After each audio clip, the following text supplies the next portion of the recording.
Hey, this is Coach B. Welcome to Coach B Daily. Today's topic is the difference between eating for aesthetics and eating for functionality. So, a lot of times you hear the term go horse versus show horse. Go horse is a horse or person that basically is about performance, and show horse is more along the lines of someone who's physique or training for their physique is basically about the aesthetic of how they look. Now, though that those are common terms, I think that many athletes are both of those at different points in time, and I particularly myself am as such.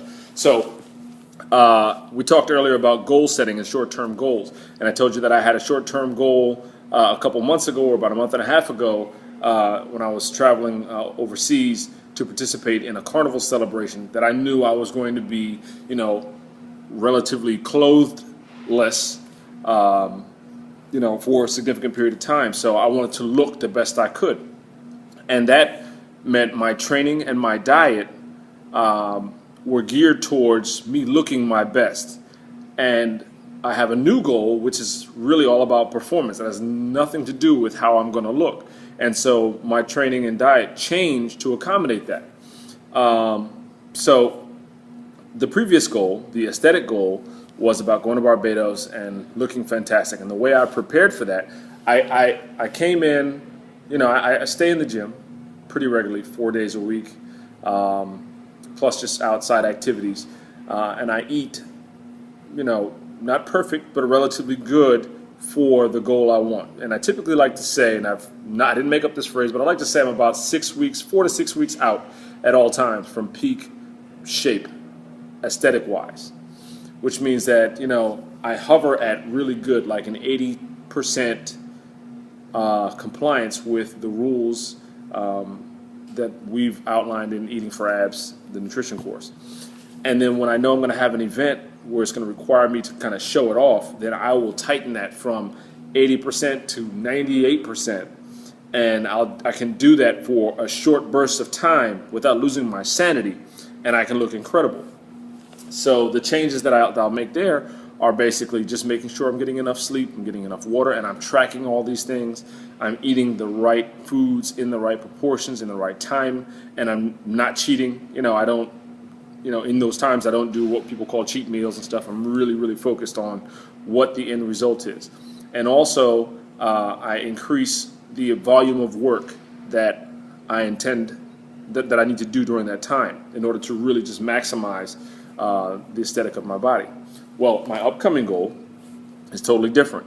My upcoming goal, I'm going to do an event that is a 6-mile, 27 obstacle course with a weighted ruck or backpack, and that's at a ski resort in Virginia. So you're talking about elevation change, hiking, and really I need to be able to have bursts of performance, and then I need to recover.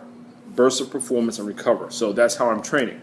I'm increasing my intensity training, my interval training, the frequency of those, the work volume of interval training I'm doing is going way up.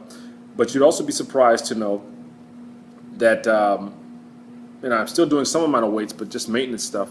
The real other change the real kind of other emphasis I'm putting on my training for this eating for action scenario is I'm doing a lot of mobility work, meaning spending less emphasis on building new muscle or new strength and more so on injury prevention. So I'm training to be able to have burst energy and recover quickly, and I'm training to prevent injury. So I'm doing a lot more stretching, a lot more mobility work.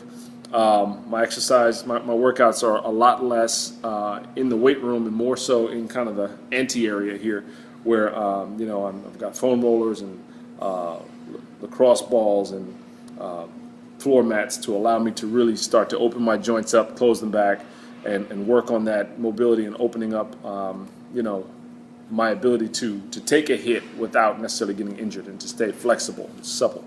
So those are the two different terms that I use: eating for action, eating for abs. The other way that my diet changes when we're working on a performance goal is that, I'm not cutting carbs as much as required. I'm really going on a much larger carb cycle, so I might deprive myself of carbs leading up to the event, and then the last 3 days or the last 2 days, I might really carb up with some tropical fruit and things like that, just to give myself the added sugar, to give myself the go energy I need for the event.